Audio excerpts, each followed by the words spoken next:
Welcome to the first section of bug bounty hunting course, in which we are going to study about OWASP. So OWASP is very important for understanding the fundamentals of cybersecurity and ethical hacking. So here we are going to start with OWASP and we will understand the importance of it. We will see what is OWASP, why do we use it, and we will also learn how can we categorize vulnerabilities based on it. Also, we will see the severity of each vulnerability and also we will learn how to fix them. OWASP is very important for every one of us who are into security testing. A cybersecurity consultant, a freelancer, a bug bounty hunter, or a red team member also needs to know what OWASP is and it's important. So let's start. So what is OWASP? In this further slides, we are going to see what is OWASP, why OWASP is important, why do we follow OWASP, OWASP 2013, OWASP 2017, and what are the key differences between both. So OWASP stands for Open Web Application Security Project. The top 10 sections of the vulnerabilities into OWASP signifies what are the top 10 vulnerabilities that we find into any web application. OWASP is also considered as a Bible for security professionals. It gives a rich and refined categorization of vulnerabilities of each type, and we are going to hunt all of the types of vulnerabilities that we see in OWASP. It also shows the vulnerabilities in web applications for different types of content management systems. So first, we are going to get introduced with OWASP 2013. So let's quickly see what are the 2013 vulnerabilities in OWASP. Starting from the first one, it is injection. Second is broken authentication and session management. Third is cross-site scripting, also known as XSS. Fourth is insecure direct object reference, also known as IDOR. Fifth is security misconfiguration, also known as security misconfig. Sixth is sensitive data exposure, also called as SDE. Seventh is missing functional level access control, MFLAC. Eighth is CSRF, cross-site request forgery. Ninth is using component with known vulnerabilities, and the last one is unvalidated redirects and forward. Okay, so this was the OWASP 2013.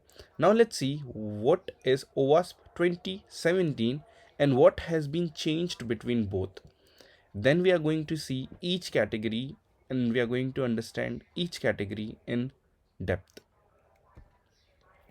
As you can see on your screen on the right side, OWASP Top 10 2017 has some significant changes. So, what are the significant changes? So, the first vulnerability, that is the injection, remains the same. Then, broken authentication and session management in 2013 has been changed to only BA, that is broken authentication, as you can see on your screen. Third is XSS. It is still here into 2017. IDOR is removed from 2017. It was there in 2013 but has been removed in 2017. So IDOR and missing functional level access control are being merged together into BAC, which is called as broken access control. Next one is security misconfiguration. Next is sensitive data exposure.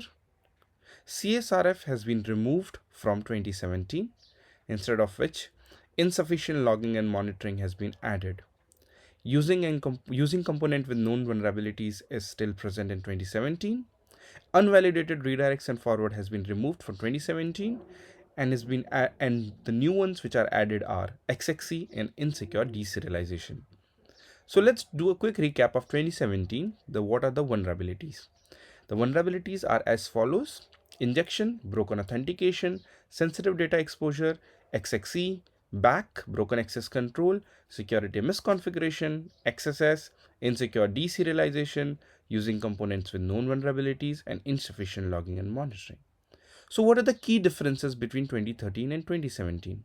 Okay, so there are basically four key differences. What are those? First one is XXE, second is insecure deserialization, third is back, which is the combination of IDOR and missing functional level access control, and the last one is insufficient logging and monitoring. Yes, so let's start with the first one.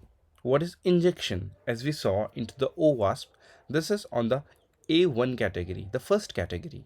So injection basically means to inject something. Okay, like whenever we are sick, the doctor injects the medicine into our body. In similar manner, we are going to inject something into a web application software. An attacker sends a query which is basically injected into any server, and if the server interprets it, whatever the attacker has injected, then we get successful injection into that application. Any interpreter which combines data into command is also vulnerable to injection attacks. This means any interpreter which is at any server takes the input from any attacker. Let's say the input is in the form of a query or a command. If the interpreter interprets it and executes it, then it is vulnerable to injection attacks. So what are the types of injection attacks? Injection attacks are of SQL injection type, LDAP injection, OS injection, command execution, Ruby injection, shell shock, which is basically the bash vulnerability, etc. Yes, so let's move further. The most important thing, why injection happens? Injections happen because of the untrusted data that has been directly interpreted by any interpreter of any web application. So, where can you send the untrusted data? Basically, if you want to do injection attack into any website, you can send the untrusted data into a HTTP request in the form of a URL parameter, form field, headers, or cookies. So basically, everywhere you can send the untrusted data. It can be in the form of command or query.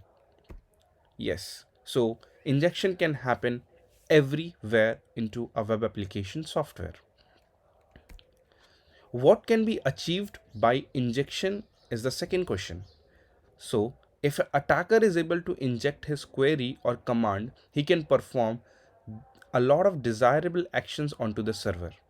For example, a SQL injection authentication bypass query, as can be seen, is 101 or 1 equals to 1, which makes the condition of true, and this can perform a login bypass on many of the applications. Second, as we can see, cat etc passwd. This is the command to read the user's file into Linux system. Next, you can see there is a one-liner bash for a reverse connection, and the last one is again a one-liner netcat for reverse connection. So basically, you can get a complete system shell by injection. Okay. Cool. So now we will see how do we fix these types of injection issues. So by validation, input validation is very important. Second is escaping, which is also called as output encoding. Escaping is the primary means to make sure that any untrusted data which an attacker is sending to any interpreter does not convey an injection attack. Okay. So there is no harm in escaping data properly. It will still render in the browser properly. Escaping, what does escaping means? It basically simply means that it should tell the interpreter that the data is not intended to be executed. Okay, it can be reflected but not executed. Therefore, it will prevent attacks from working. The last thing, which is the parameterized queries, which can be used, which will help in fixing injection issues. Thank you.